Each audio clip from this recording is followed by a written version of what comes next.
Assalamualaikum warahmatullahi wabarakatuh.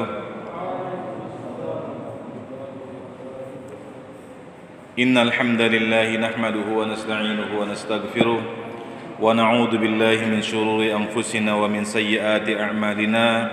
May yahdihillahu fala mudilla lahu wa may yudlil fala hadiya lahu. Asyhadu an la ilaha illallah wahdahu la syarika lah wa ashhadu anna Muhammadan abduhu wa rasuluhu la nabiyya ba'dah.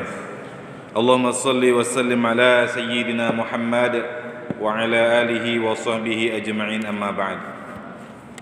Faqala Allah ta'ala fi kitabihil karim, a'udzu billahi as-sami'il 'alim minasy syaithanir rajim.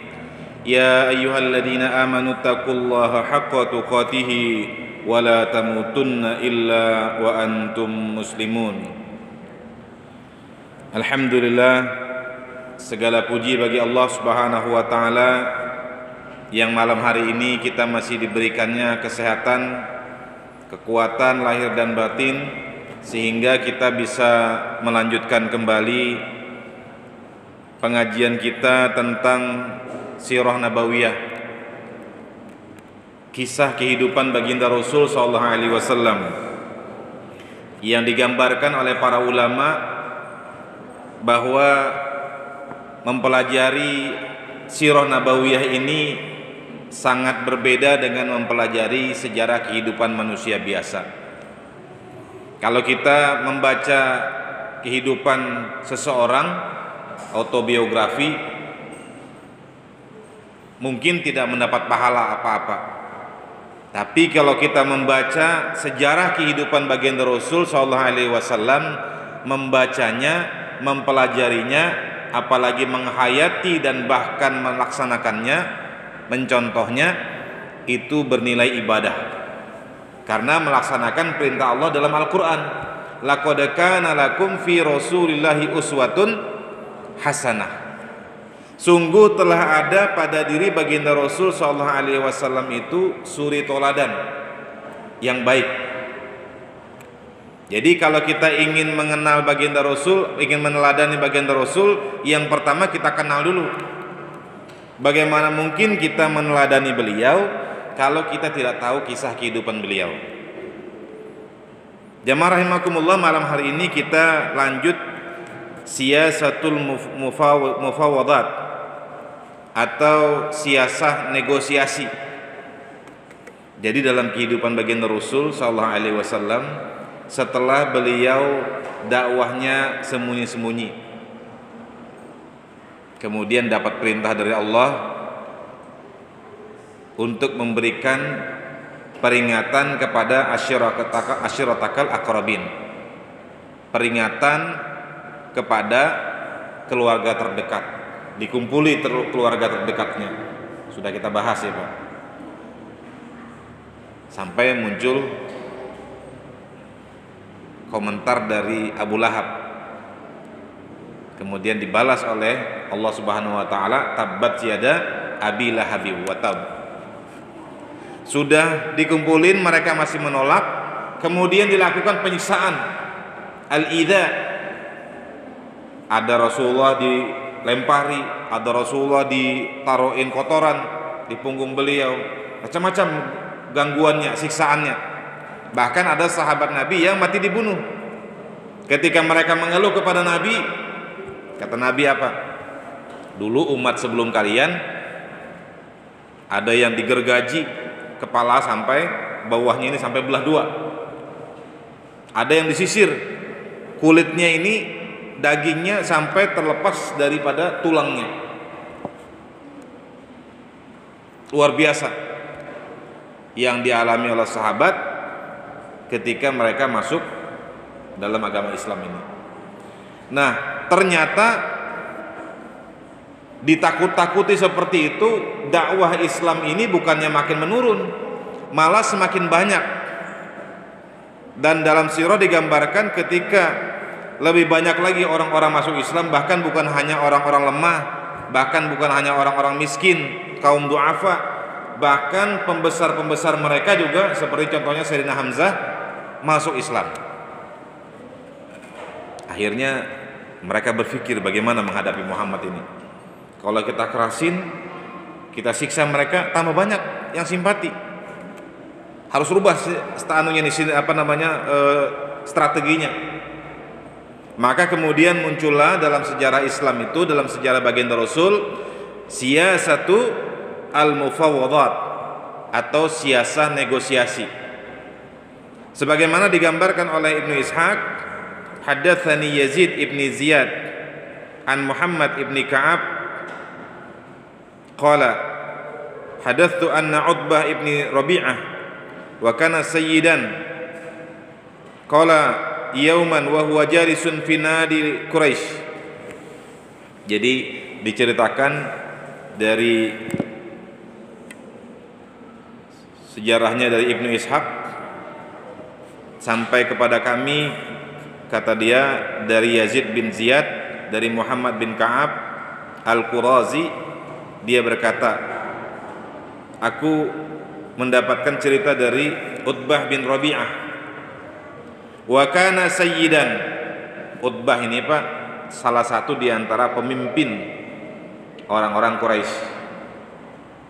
Qala yauman wa huwa jalisun fi nadi Quraisy. Satu hari mereka ada majelisnya Pak. Jadi rupanya sering kongko-kongko juga ini orang-orang Quraisy. Duduk-duduk mereka membicarakan tentang permasalahan-permasalahan Quraisy ketika itu salah satunya sering mereka berkumpul seperti ini. Wa Rasulullah sallallahu alaihi wasallam jalisun fil masjid. Ketika itu Nabi sallallahu alaihi wasallam lagi duduk di masjid. Wahdah, dalam keadaan sendirian. Kemudian dilihatin dari jauh. Apa dia katakan? Ya ma'syara Quraisy, ala akumu ila Muhammad fa'akallamahu wa a'udhu alaihi umuran la'allahu yakbalu ba'daha fanu'tihi ayyuha sya' wa yakufu anna. Begitu dilihat Nabi Muhammad lagi sendirian, orang Quraisy lagi kumpul nih Pak. Kata Utbah, kaumku orang Quraisy, itu Nabi Muhammad lagi sorangan. Gimana kalau seandainya saya bangkit mendatangi dia, aku bicara dengan dia dan aku tawarkan umuran la'allahu yakbalu ba'daha, mudah-mudahan dia mau terima, minimal sebagian lah dari tawaran kita itu diterimanya. Yakbalu ba'daha fanu'tihi ayyuha sya', dan nanti kita kasihkan dia apa-apa yang mau kita maukan. Atau nanti gimana kira-kira? Ini wadzalika hina aslama Hamzah. Ini terjadi ketika Hamzah sudah masuk Islam. Jadi kaider juga rupanya mereka ini Pak. Yang mereka takuti itu adalah Hamzah, yang mereka takuti Umar. Ini Hamzah masuk Islam sudah. Nah kalau sudah Hamzah masuk Islam, singa padang pasir, wah bakal bahaya ini. Wa ra'au ashab Rasulullah sallallahu alaihi wasallam yazidun wa yakthurun, dan mereka melihat sahabat-sahabat Nabi ini makin hari makin nambah, makin banyak orang masuk Islam.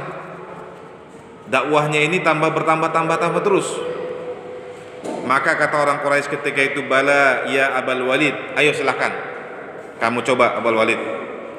Jadi panggilan Utbah bin Rabi'ah ini namanya Abul Walid. Kalau kita di sini panggilan itu biasanya bapaknya si fulan.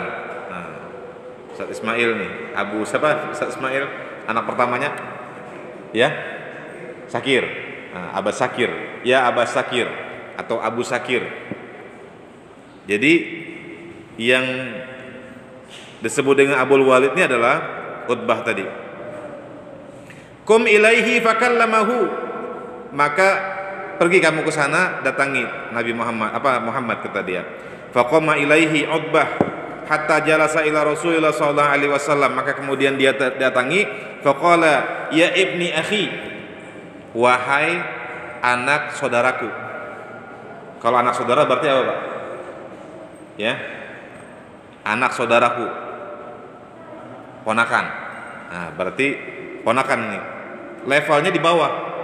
level dari sisi keturunan ibni akhi, anak saudaraku. Innaka minna haitsu qad alimta min syi'tati fil ashirah. Sesungguhnya kamu ini dari kami juga, maksudnya kita ini berkeluarga. Sesungguhnya kita ini berkeluarga juga.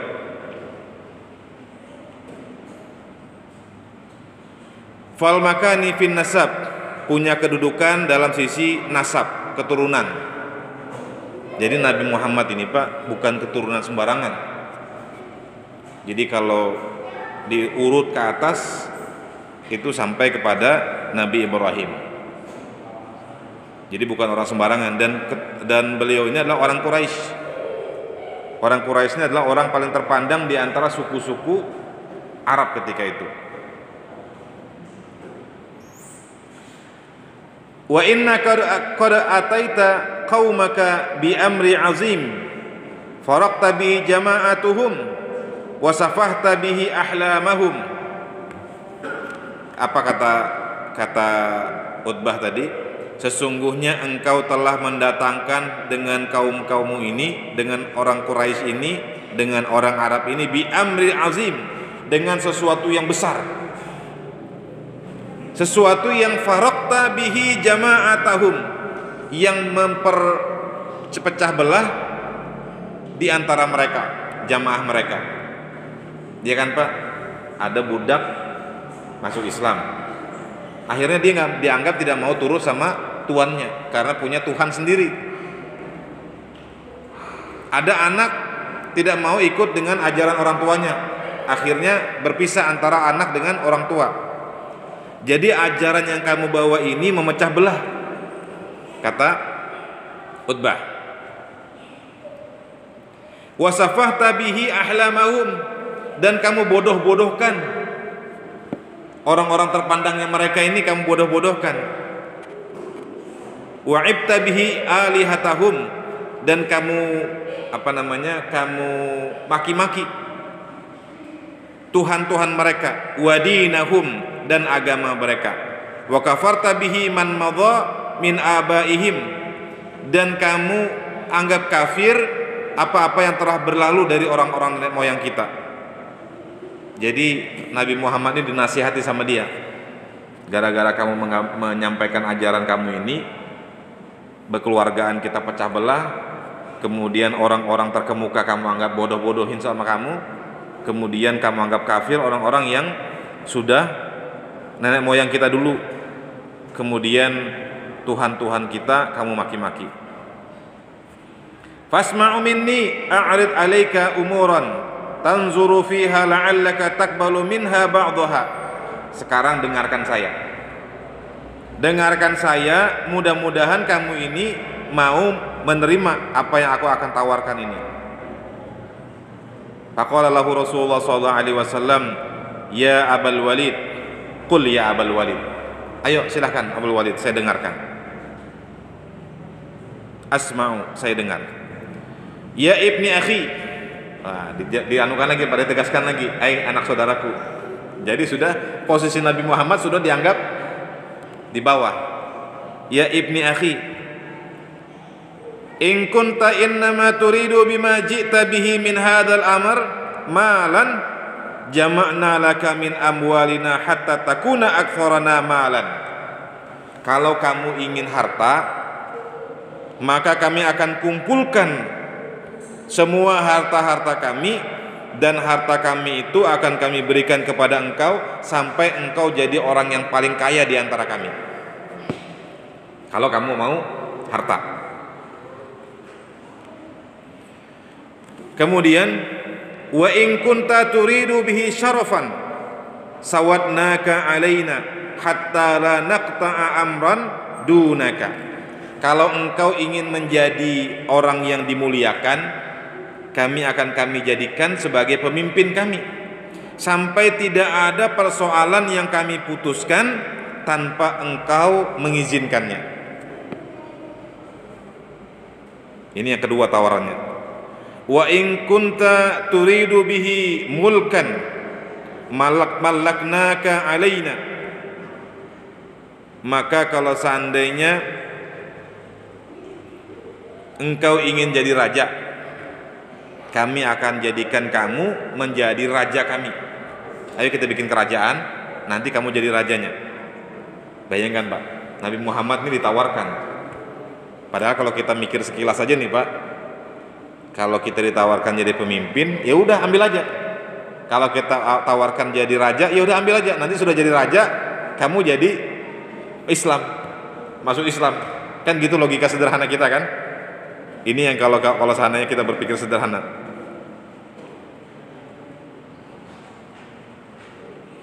Kemudian Rasul SAW mendengarkan dengan seksama apa yang disampaikan oleh Abul Walid tadi. Begitu sudah selesai, apa kata Rasulullah? Aqad faragta ya Abul Walid? Apakah sudah selesai engkau sampaikan wahai Abul Walid? Qala na'am, iya sudah selesai. Maka kemudian fasma' minni, dengarkan saya gantian. Jadi Nabi Muhammad SAW menyampaikan, qala, kata Abul Walid, if'al, silahkan. Faqala, maka kemudian Nabi Muhammad SAW membaca Bismillahirrahmanirrahim. Hamim, tanzilun minar rahmanir rahim, kitabun fussilat ayatuhu Qur'anan Arabiyyan liqaumin ya'lamun, basyiran wa nadhira fa'arada aktsaruhum fahum la yasma'un wa qalu qulubuna fi akinnatin mimma tad'uhu ilaihi thumma madha Rasulullah sallallahu alaihi wasallam fiha yaqra'uha alaihi falamma sami'aha minhu Utbah ansatalaha. Ketika Nabi Muhammad dikasih kesempatan bicara Pak, beliau nggak banyak bicara, membacakan beliau hanya membacakan surah Fussilat ayat yang pertama sampai ayat yang kelima. Nanti dilihat surah Fussilat surah ke berapa itu? 41 kalau nggak salah ya. Apa kata baginda Rasul sallallahu alaihi wasallam? Dengan nama Allah yang Maha Pengasih, yang Maha Penyayang, Hamim. Kalau Hamim ini kalau kata ulama tafsir Pak, ini huruful muqatta'ah. Dalam Al-Qur'an itu ada huruf-huruf yang terputus. Contoh Alif Lam Mim. Contoh Alif Lam Ra. Contoh Yasin. Contoh Hamim. Kata para ulama, kalau Allah menyebutkan tentang huruf-huruf ini Pak, maka setelah ayat yang menyebutkan tentang huruf ini akan ada sesuatu yang besar yang mau disampaikan oleh Allah Subhanahu wa taala. Apa itu? Hamim. Ini artinya hanya Allah yang Maha mengetahui. Apa yang disampaikan oleh Allah setelah huruf Hamim ini? Tanzilum minar rahmanir rahim. Allah yang menurunkan, ini diturunkan dari Ar-Rahman Ar-Rahim. Jadi Al-Quran itu diturunkan oleh Allah dari Ar-Rahman, Allah yang Maha Pengasih, Allah yang Maha Penyayang. Apa itu? Kitabun fussilat ayatuhu Qur'anan Arabiyya liqaumin ya'lamun. Sebuah kitab fussilat yang menjelaskan secara terperinci ayatuhu, tanda-tanda kekuasaannya, Qur'anan, kitab Arabiyyan. Quran itu diturunkan dalam bahasa Arab. Jadi kalau Bapak ketemu ada orang mengaku nabi mendapatkan kitab bahasa Indonesia, berarti bukan yang benar. Nah, ada juga sekarang kan banyak tuh Pak, mengaku mendapatkan wahyu. Kemarin yang di Bogor itu apa namanya? Ahmad Musadek. Ada lagi yang namanya Lia Eden. Nggak tahu di Berau ada nggak lagi tuh? Kalau ada laporkan ke Kementerian Agama, laporkan ke MUI kalau ada ajaran yang menyimpang. Kitab Al-Quran itu diturunkan dalam bahasa Arab liqaumi ya'lamun, untuk basyira wa nadhira, untuk memberikan peringatan, kabar gembira, dan wa nadhira, dan peringatan. Fa'arada aktsaruhum fahum la yasma'un, tapi sebagian besar dari mereka itu tidak mendengarkan. Jadi ini menyindir yang disampaikan oleh Abul Walid tadi. Sudah dikasih peringatan, mereka tidak mau mendengarkan apa yang disampaikan oleh baginda Rasul sallallahu alaihi wasallam. Maka ketika mendengarkan itu, Utbah ini diam. Wa alqa yadayhi khalfa zuhrihi mu'tamidan alaihima yasma'u minhu. Dan dia menjadikan dua tangannya itu, yadaihi, itu di belakang zuhrihi, belakangnya, mu'tamidan, bersandarkan, alaihima. Jadi rupanya kayak apa caranya? Mungkin begini kira-kira ya, sambil menyandar di dinding atau di mana. Pokoknya dia kayak dengarkan gitu, sambil bersandar, menaruh tangannya di belakang. Kayak kita istirahat di tempat itu mungkin ya, kalau lagi apel istirahat di tempat begitu. Kemudian thumma intaha Rasulullah sallallahu alaihi wasallam ila sajadah minha fasajada thumma qala qad sami'ta ya Abal Walid ma sami'ta fa anta wa dzaka. Kemudian Rasul sallallahu alaihi wasallam sampai kepada surah As-Sajdah, baru beliau kemudian sujud. Nah, ini ada sujud sajadah, Pak. Kalau kita di sini hari Jumat, Ustadz Ismail ada baca surah Sajadah biasanya ya. Biasa sujud ya.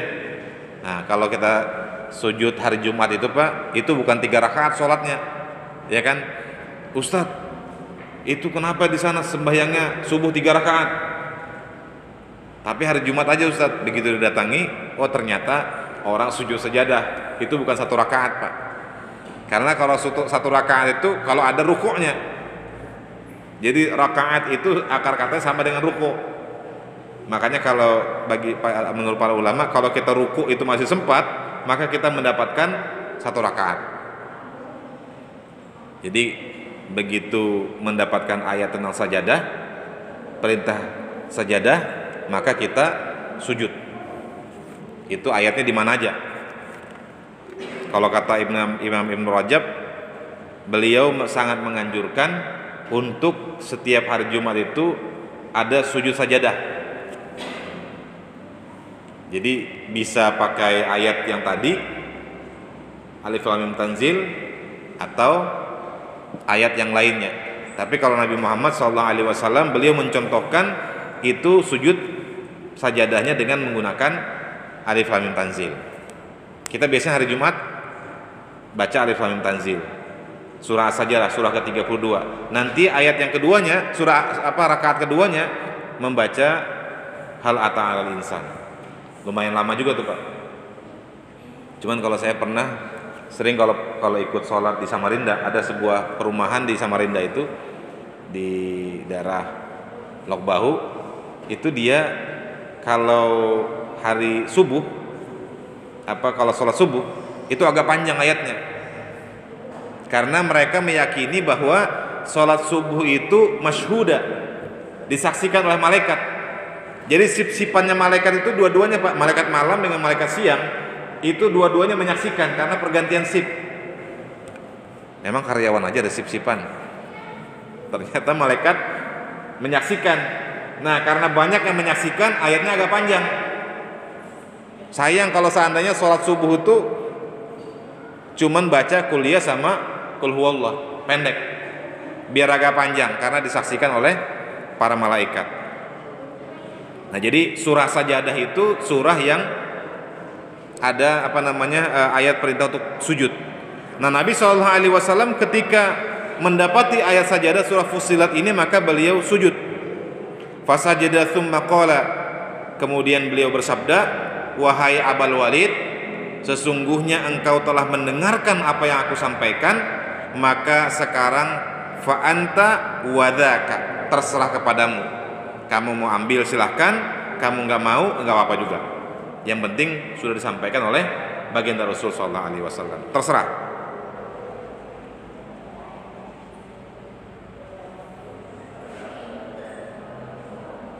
Kemudian ketika beliau membacakan itu, ini kita balik sedikit ya. Ketika beliau membacakan itu, tsumma madha Rasulullah sallallahu alaihi wasallam al-qiraa'ah wa Utbah yasma'u hatta wasala ila qaulihi ta'ala fa in a'radu faqul anzartukum sa'iqatun misla sa'iqatu 'ad wa thamud. Nabi Muhammad sampai kepada ayat surah Fussilat ayat ke-13 ayat surah Fussilat ini,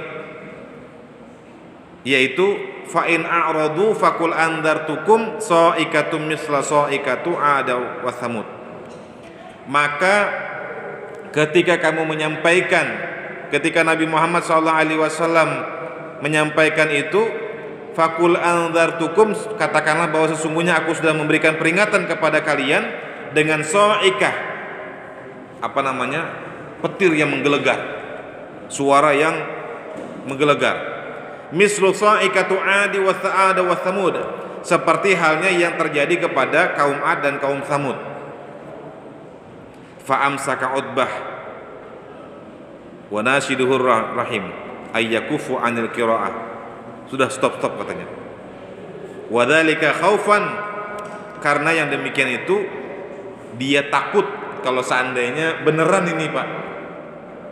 Jadi Nabi Muhammad membacakan ayat tentang orang 'Ad dan kaum Tsamud yang diancam oleh Allah dengan apa namanya, petir yang menggelegar itu, takut juga kalau seandainya dia dikenai azab yang sama.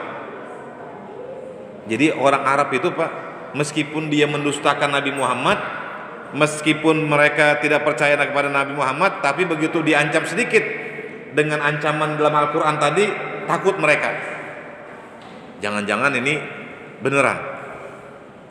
Maka kemudian kembalilah Utbah kepada sahabat-sahabatnya, dan ketika dia bertanya berada di antara kaumnya, falamma jalasa bainahum, maka kemudian kaumnya nanya, ma wara'aka ya Abul Walid, bagaimana hasilnya? Kamu sudah lobby dia kah? Apa kata dia? Kata Abul Walid, Pak, kata Utbah tadi, warai anni sami'tu qawlan ma sami'tu bimithlihi qat.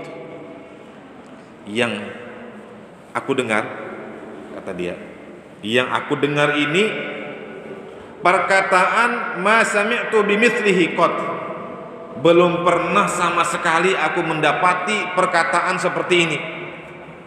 Ajaib. Kita kan, Pak, kalau dengar Al-Quran itu kayak biasa aja kan, Pak. Tapi orang Arab waktu itu, Pak, mereka mendengarkan Al-Quran itu sesuatu yang luar biasa. Bahkan pernah dalam cerita yang lain itu, bagaimana Abu Sufyan, Abu Jahal itu ketika mereka mengendap-endap hendak mendatangi sumber suara, oh ternyata Nabi Muhammad lagi baca Quran. Terkesima mereka mendengarkan ayat yang dibaca oleh baginda Rasul sallallahu alaihi wasallam. Sampai, ngapain kamu di sini? Enggak, aku cuma lewat aja. Kamu ngapain di sini? Malam besoknya gitu lagi, saling terpergok. Padahal mereka ingin mendengarkan keindahan Al-Quran. Jadi karena memang bangsa Arab itu ketika itu memang suka syair, Pak. Syair-syair itu mereka buat supaya viral. Nah, itu kemarin saya posting di Facebook saya tentang apakah ada ayat tentang media sosial. Ternyata media sosialnya di zaman Nabi SAW adalah syair-syair. Sampai ada pasar ukas, namanya pasar ukas, yang khusus berkumpulnya para ahli syair memberikan kemampuan yang terbaik untuk membacakan syair mereka masing-masing. Jadi orang Arab tuh suka syair ketika itu, Pak. Kalau kita ini kayak pantun lah. Cakep. Buah mangga, buah kedondong. Cakep katanya. Bangga dong. Nah, jadi kadang-kadang itu menarik perhatian orang ketika ada sesuatu maksud yang kita sampaikan dalam bentuk pantun. Nah, kalau bangsa Arab dalam bentuk syair. Nah, tapi yang menarik bagi mereka, Al-Quran ini bukan syair, tapi keindahannya mengalahkan syair. Bahkan ketika itu ada orang-orang tertentu seperti Musailamah Al-Kadzdzab misalnya, bikin juga dia syair-syair supaya bisa menarik perhatian orang, supaya dia punya pengikut. Wah, ini Muhammad bikin syair, kayaknya banyak pengikutnya, aku bikin juga ah. Al-fil, mal-fil, wa ma adraka mal-fil. Gajah, apa itu gajah? Gajah itu yang telinganya lebar, belalainya panjang, dia bilang. Ini syairnya tidak ada artinya apa-apa yang dibuat oleh Musailamah Al-Kadzdzab, oleh nabi palsu. Jadi kalau nabi palsu Pak itu sudah ada sejak zaman Nabi Muhammad, bukan hanya sekarang aja. Ada orang-orang yang saya sebutkan tadi. Maka apa kata dia, kemudian melaporkan kepada kaumnya, wallahi, demi Allah, dia bilang. Jadi orang Arab itu kalau supaya orang percaya Pak, wallahi, dia bilang, demi Allah, ma huwa bisy'ir wala bisihir wala bil kihanah ya ma'syara Quraisy ati'uni. Jadi dia bilang, demi Allah, yang dibawakan oleh Muhammad itu bukan syair, bukan kalimat sihir, dan juga bukan kata-kata dukun. Apa dong? Tapi kata dia, dengarkan saya, taati saya, dengarkan saya. Hadzal rajul, orang ini, wa bainama huwa fihi fa'taziluhu fa wallahi, tinggalkan aja dia, biarkan dia kalau mau berdakwah dia. Demi Allah, liyakunanna liqaumihi alladhi sami'ta minhu nabba'an azim. Sesungguhnya aku mendengar sesuatu yang ajaib, sesuatu yang besar, sesuatu yang agung. Fa in tusibhul arab faqad kafaitumuhu bighairikum. Kalau seandainya ini mengenai bangsa Arab, maka bangsa Arabnya akan jadi luar biasa. Jadi dia punya feeling juga Pak rupanya. Kalau Al-Quran ini yang dibacakan oleh Nabi Muhammad, didengarkan oleh dia, ini mengenai bangsa Arab, terkena kepada bangsa Arab, maka bangsa Arab juga akan menjadi bangsa yang hebat. Wa yazhiru 'alal Arab famalakahu mulkakum. Maka bangsa Arab akan menjadi bangsa yang mulia, bangsa menjadi penguasa. Maka apa kata orang Quraisy ketika itu? Saharaka, Muhammad sudah menyihir kamu. Ya Abul Walid, wallahi ya Abul Walid, bilisanihi, dengan lisannya. Jadi mereka menduga Abul Walid ini sudah disihir oleh Nabi Muhammad, sehingga kemudian dia terikut dengan omongannya ini. Nah, orang Quraisy ini tidak putus asa. Fa'aradu ala Rasulillah sallallahu alaihi wasallam ayyutuhu minal mal hatta yakunu aghnahum. Mereka tawarkan lagi harta benda, mereka tawarkan lagi yuzawwijuhu ajmalu abkaruhum. Gadis-gadis cantik kalau mau dinikahkan sama Nabi Muhammad akan dinikahkan. Semua itu akan ditawarkan oleh mereka. Tapi Nabi Muhammad SAW syaratnya adalah rafadha illa da'wati ilal haq alladhi ba'atha bihi, supaya meninggalkan dakwahnya tadi. Nabi Muhammad mau nggak? Nggak mau. Gimana caranya? Udah begini aja. Fata'budu alihatuna yauman wa na'budu alihaka yauman. Kita ambil tengah-tengah aja. Hari ini satu hari engkau menyembah Tuhan kami, besok satu hari kami menyembah Tuhanmu. Gimana? Win-win solution. Nah, jalan tengahnya ini kan tadi mufawadat, negosiasi. Kemudian apa yang dijawab oleh Nabi SAW? Nabi Muhammad menjawab dengan firman Allah Ta'ala, Qul ya ayyuhal kafirun, wahai orang-orang kafir. Nah, ini kita mau nggak mau Pak, kita nyebut kafir karena itu terminologi dalam agama kita, istilah dalam agama kita. Orang lain jangan tersinggung dibilang kafir. Ini terminologi dalam Al-Quran.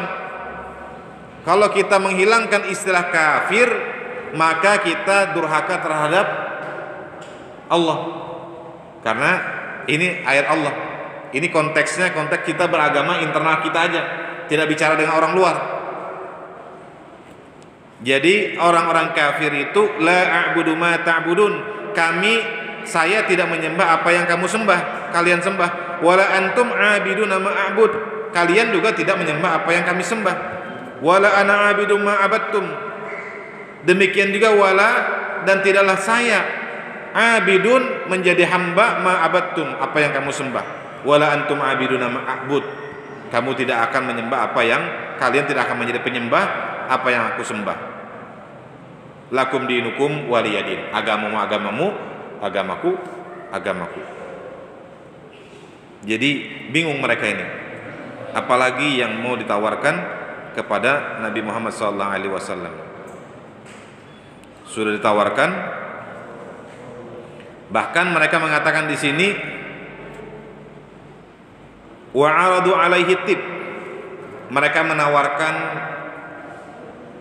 pengobatan. Jadi rupanya Nabi Muhammad ini dianggapnya gila, Pak. Dianggapnya kerasukan. Bukan gila, kerasukan.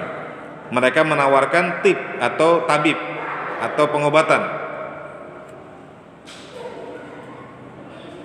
In kana hadzal ladzi ya'tiyahu minal jan. Kalau seandainya ada jin yang merasuki tubuhnya. Jadi rupanya dianggapnya kerasukan jin Nabi Muhammad SAW. Tapi tidak diterima tawaran mereka ini. Nah, tawaran-tawaran yang diberikan oleh orang-orang Quraisy ini kepada baginda Rasul SAW membuktikan somimatud dakwah, membuktikan kemurnian dakwahnya baginda Rasul SAW. Kenapa?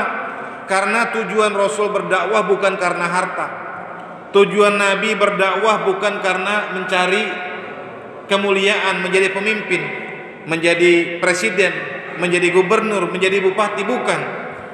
Dan bukan juga mencari kenikmatan dunia. Mau dikawinkan dengan ajmalu abkar, gadis-gadis yang paling cantik. Mana yang paling cantik kita kawinkan kepada kamu, kalau kamu mau menerima dakwah ini.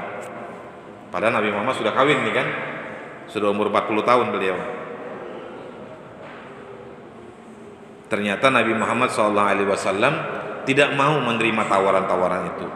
Nah, ini yang kemudian menjadi contoh teladan bagi para doa kita, para dai kita, para mubaligh kita, para pendakwah kita, bahwa yang dicari dalam dakwah itu bukanlah ingin mencari kenikmatan dunia, bukanlah ingin mencari kepopularitasan, bukanlah mencari hal-hal yang sifatnya dunia, tapi mencari ridhonya Allah Subhanahu wa taala. Wallahi la natrakuka wa ma ballaghta minna hatta nahluka au tahlikuna. Jadi akhirnya orang Quraisy tadi bingung, Pak. Sampai kemudian mereka mengatakan, oke, kalau memang demikian, apakah kamu yang hancur atau kami yang hancur? Sampai seperti itu, Pak. Habis akal mereka sudah. Akhirnya perang aja sudah. Buang sorofu, kemudian mereka berpaling. Jadi Nabi Muhammad SAW sudah dicoba untuk beliau diberikan kenikmatan-kenikmatan dunia yang digambarkan tadi. Ada harta benda, ada kemuliaan berupa menjadi pemimpin, menjadi apakah presiden mungkin di zaman itu, atau bupati, atau gubernur. Cuman memang bangsa Arab ketika itu, Pak, tidak dijamah oleh penguasa besar. Daerah lain malah diambil. Persia, Romawi itu kerajaan besar, dan mereka biasanya punya pemimpin-pemimpin lagi yang di bawahnya, raja-raja yang tunduk pada kekuasaan mereka, kayak gubernurnya lah. Nah, herannya bangsa Arab itu tidak tersentuh. Mereka kayak seakan-akan hidup sendiri, jadi tidak dikuasai oleh kerajaan-kerajaan yang lainnya. Nah, disitulah menariknya Nabi Muhammad dibangkitkan, diutus oleh Allah Subhanahu wa taala di tempat yang bersih. Kalau beliau mungkin dibangkitkan di Romawi, bisa jadi kita akan mengatakan terpengaruh dengan ajaran Kristen, orang Nasrani. Karena agama Kristen itu dulu dikembangkan oleh kerajaan Romawi. Kita buka sejarah, itu ada semacam kayak bukan kolaborasi ya. Jadi saling menguntungkan antara agama Kristen dengan kerajaan Romawi.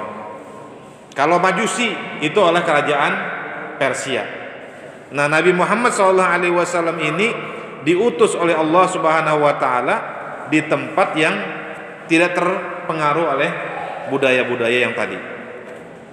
Sehingga kemudian itu yang menjadi keaslian dalam ajaran baginda Rasul sallallahu alaihi wasallam. Nah, jamaah rahimakumullah, ini masih ada sekitar 5 menit lagi. Silakan kalau ada yang mau memberikan pertanyaan atau tambahan terhadap apa yang saya sampaikan tadi. Mudah-mudahan bisa lebih memperjelas kajian kita pada malam hari ini. Silakan.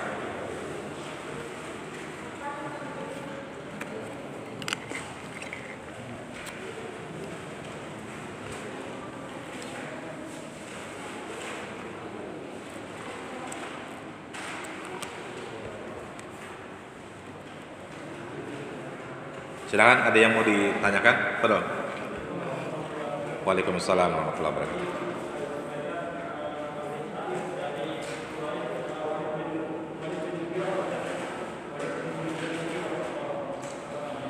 Khutbah.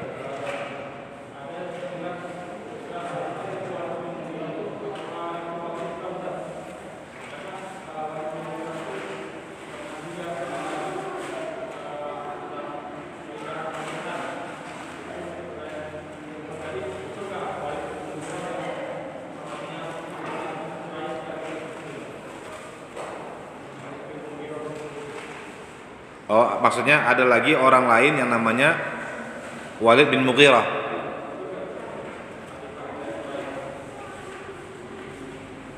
Maksudnya selain dari Utbah bin Rabi'ah tadi ya. Ya, memang rata-rata di antara orang-orang Arab ketika itu banyak yang ahli syair.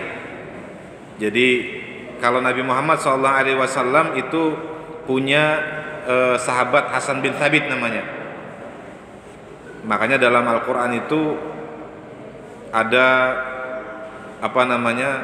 surah khusus, surah Asy-Syu'ara. Di bagian-bagian akhir itu disebutkan wasyu'ara yattabi'uhumul ghawun, dan ahli-ahli syair serta orang-orang yang mengikutinya. Kalau bahasa zaman sekarang mungkin diterjemahkan bebas, wasyu'ara, dan para selebgram serta para followersnya. Yattabi'uhum itu ittiba'. Nah, tabi'in itu orang yang mengikuti. Tabi'ut tabi'in orang yang mengikuti. Jadi para pengikut, para followers. Nah, mereka itu adalah orang-orang yang memiliki kemampuan syair. Jadi Walid bin Mughirah, nanti akan saya coba cari referensinya, apakah dia termasuk di antara para ahli syair. Tapi rata-rata bangsa Arab ketika itu pandai bersyair, hampir semuanya. Jadi tidak ada yang rata-rata mereka memiliki kemampuan untuk bersyair. Di antara orang-orang bangsa Arab, mereka saling mengemukakan syair mereka dalam sebuah kesempatan, misalnya di pasar Ukas. Jadi secara umum semua bisa bersyair. Bahkan ketika Sayyidina Umar juga waktu itu pernah beliau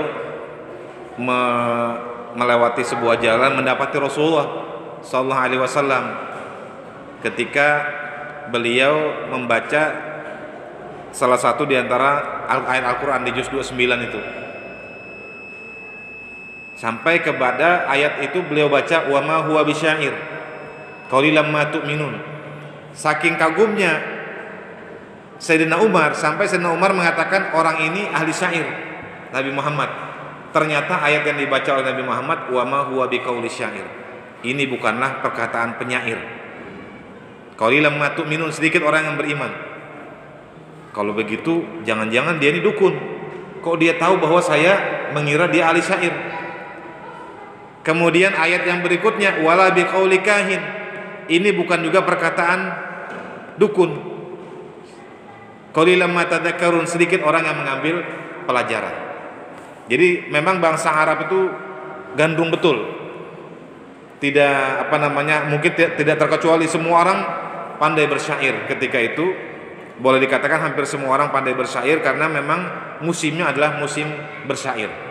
Kayak sekarang ini mungkin orang punya Facebook. Nah, sebagian besar punya Facebook.